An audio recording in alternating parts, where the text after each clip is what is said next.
Welcome back. Still, I-24.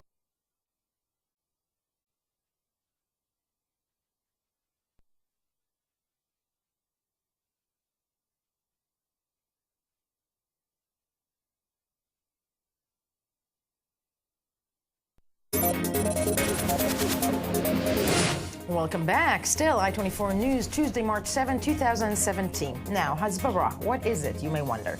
Hasbara literally translates to explanation from Hebrew, but the word means much more than that. It is a form of PR, mostly aimed at an international audience. It is a way to talk about Israel with the aim of positively influencing world opinion. One may argue that every country has some form of hasbara, or if it needs it, an intention to influence conversation among political elites and opinion makers, but also individuals, activists, and the public. The concept is well known in Israel.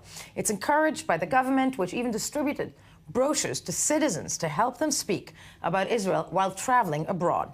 Hasbara is widely used, but is it working? Is something that many are questioning in Israel. The I-24 News Desk has the exact same question. Let's take a look at their report, break it down right after. Israel has an image problem. Its image abroad has long been a contentious issue, split among those who view the country as a thriving democracy in an otherwise hostile and a liberal area, and those who see it as a stifling and oppressive colonial state. A 2014 BBC poll left no doubt. Israel's favorability came in just ahead of countries like Iran, Pakistan, and North Korea. Even in fairly pro-Israel countries, such as Canada, recent polling shows 2/3 of Canadians favor sanctions on Israel over settlements. Many think that the answer to the anti-Israel problem in the Western world is not policy, but information and winning in the marketplace of ideas. Enter what Israelis call hasbara. Hasbara, which in Hebrew means explanation, has a different connotation for many outside of Israel. The term is often equated with propaganda used by pro-Israel advocates to portray Israel in a favorable light. The fight for people's minds has taken to the internet, with groups like Stand With Us trying to get across the Israeli point of view. But in the absence of policy changes, and particularly in this fractured political climate, does this method of Hasbara succeed to reach out to the people it tries to convert? Or is it just a case of preaching to the choir? Now, joining me in studio, Israel Advocacy is joining me in studio with the idea of the Israel Advocacy is Linda Lovitch, expert in communication and an Israel Advocacy trainer. Good morning to you. Hi. Hello. But with us also via Skype, we're joined by Gary Spedding, an independent cross-party consultant on Israel-Palestine issues in the United Kingdom and in the EU. But Linda, I'm going to start with you. Why does Israel have such a problem of PR? Well, first of all, we're a democracy.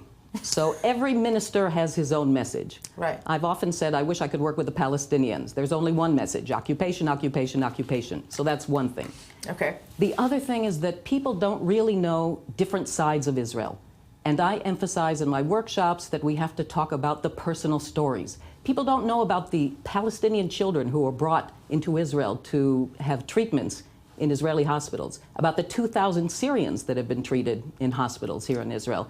Here's the problem. We have to create a new narrative. A new narrative, but with that, to argue, to play devil's advocate, a new narrative cannot overshadow also another narrative that, like it or hate it, the entire international community bearing, because we don't know yet where the U.S. is heading, that the entire international community deems also as occupation.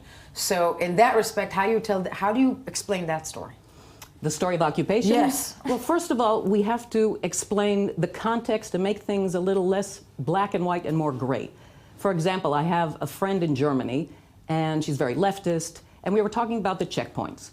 And I told her about the story about the woman, the Palestinian woman, who said, I can't go through the metal detector because I had a hip replacement. So the 4 young Israeli soldiers said, no problem, go through. And then she proceeded to blow herself up, killing herself and another 4 young Israeli soldiers. When did that happen? That was a few years ago. Right. We also don't know the stories about terrorists who hide underneath the gurneys of children who were being brought into Israel to hospitals. To hospitals, no, indeed, which are also important story. But I'm wondering about the narrative, and for that, let's go to Gary Spedding, who's an independent cross-party consultant on Israel-Palestine issues in the UK and the EU. And Gary, I'm asking you, first of all, when it comes to the Israeli-Palestinian issue, the European Union, how hard is it? Let me ask you this: to try and explain Israeli actions or Israeli mentality in the European Union, because there's not a lot of support for Israel there. There is a difference in the support noted in the past 3 years, because there is now a more rights-based approach being taken by politicians and by advocacy groups, and it is working to counteract the Israeli advocacy, Hasbara, and PR, because the rights-based approach counteracts all of the arguments that are made about how Israel is, treating Palestinians in hospital and things like that. And on that issue, you can talk about hospital treatments for Palestinians and how Palestinians are brought into Israel, but really what you're talking about there is celebrating a doctor's Hippocratic oath. Doctors will treat anybody, or should be treating anybody, and so it's not really taking away from the fact that there is a brutal occupation going on and that these people are being oppressed, and it doesn't take away from that argument. And trying to shift the focus away from the horrors of the occupation by saying, look at how great we are, we treat Palestinians in hospital, when doctors would usually do that anyway. It doesn't make any sense. It just doesn't, Now, Linda, I think that's an argument that Israelis hear all around, isn't it? Correct. What does one say? Well, here's the truth. The problem is, if you're a diplomat, then you have to toe the government line and talk about settlements and explain that they're not really an obstacle to peace, that there are other obstacles: Hamas, the incitement of violence, teaching children how to come into Israel and murder other children.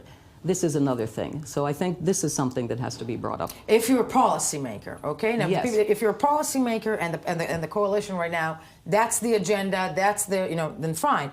But if you are tasked, if you're not a policymaker and you have to go, explain Israel to the world, which is something that's hard to do on days they love us or hate us, I think you'll agree with that, right? Yes. Then what do you do? How do you do that? Well, this is great. Actually, they have a great advantage, because when I work with groups abroad, and they're not diplomats, they don't have to toe the government line, then they can say, you know what, I have an issue with settlements as well, and I believe it's a problem. However, let's look at the bigger picture. However, let's talk about other things about Israel. So there's the difference. Diplomat has to toe the government line, but someone who's abroad can say, you know what, I have problems with the issue of settlements as well. I don't know if Gary's listening to musing or shaking his head, no, but go ahead. Yeah. I hope he's agreeing with me. Well, no, I'm really, I take issue with this kind of line of sort of taking away from one topic by But Gary, you have to understand, I'm just saying, Gary, that you have your opinion, but other Israelis or Jews have other opinion. So they would say, that's essentially that, right? I listen to you, so if you let me just explain and elaborate on this. When you're talking about sort of issues to do with incitement and violent activities, you obviously have to deal with those issues. But trying to erase the fact that Israeli settlements come with a whole host of human rights violations and violence towards Palestinians, and that there is a cycle of violence, and ignoring the fact that there is a cycle of violence. When we talk about, for example, in the Northern Ireland conflict, there was mass incitement to violence by certain groups and paramilitary organizations against the other, and there still is incitement against other communities in Northern Ireland, and there are still huge problems to be dealt with in terms of our peace process here in Northern Ireland. But that doesn't take away from the fact that there are crucial issues that need to be resolved, and the Israeli settlements is one of them. And I'll give you another one. No, but sadly, Gary, we only have 30 seconds left to go. But I think the issue of both PR advocacy or not, especially on a day like